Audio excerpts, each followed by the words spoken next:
بات سمجھ نہیں آتی، مہینہ بھی وہ شروع ہو گیا ہے۔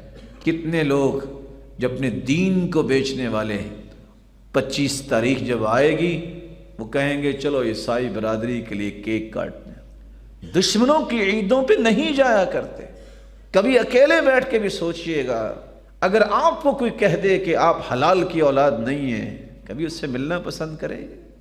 جو مومنوں کے ایمان کا مسئلہ ہے، سیدنا عیسیٰ علیہ السلام کے بارے میں جو ظالم کہتے ہیں کہ یہ حلال کی اولاد نہیں ہے، یوسف النجار سے عیسیٰ علیہ السلام کی ماں نے نعوذ باللہ من ذالک دوستی کی، جس کی پاداش میں عیسیٰ پیدا ہوئے، ان کو خوشخبری اور ان کو جو ہے وہ کیک دینے کے لیے مسلمان چاہت کرے۔ اس کو ڈوب مرنا چاہیے اور سوچنا چاہیے کہ میں کیا کر رہا ہوں۔ وقتی جو ہے وہ پکچر لینے کے لیے، اخبار پہ خبر دلوانے کے لیے اس کی غیرت دفن ہو جاتی ہے اور اس کو پتہ ہی نہیں چلتا کہ میں کر کیا رہا ہوں۔ نبی کی ذات سے بڑھ کے کون سی ذات ہوتی ہے؟ اس کے بارے میں جو زبان بولے، جو کتابیں لکھی جائیں، اس پہ انسان کو اتنی شرم اور حیا ہی نہ رہے کہ چلو جی برادری کو دینا چاہیے کیک، جو ان کو عید مبارک کہنا چاہیے۔ کس چیز کی عید؟ اللہ کے بیٹا ہونے کی؟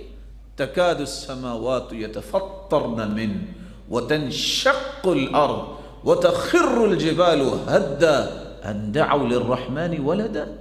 قرآن کہتا ہے زمین شک ہو جائے، آسمان پھٹ جائیں، پہاڑ ریزہ ریزہ ہو جائیں، وہ کہتی ہیں کہ اللہ کا بیٹا ہے۔ کاش کسی مسلمان کو یہ سمجھ آئے۔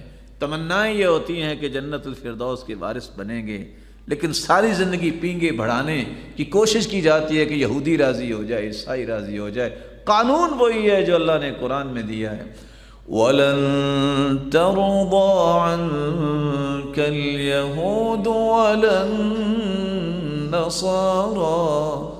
حَتَّىٰ تَتَّبِعَ مِلَّتَهُمْ قُلْ إِنَّ هُدَى اللَّهِ هُوَ الْهُدَىٰ۔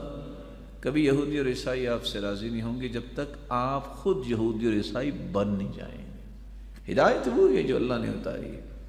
اور ابو حفص بیان کیا کرتے تھے، کوئی کافر کی خوشی کے موقع پہ انڈا بھی لے کے چلا جاتا ہے، وہ بھی اتنا ہی کافر ہے جتنا کافر ہوتا ہے۔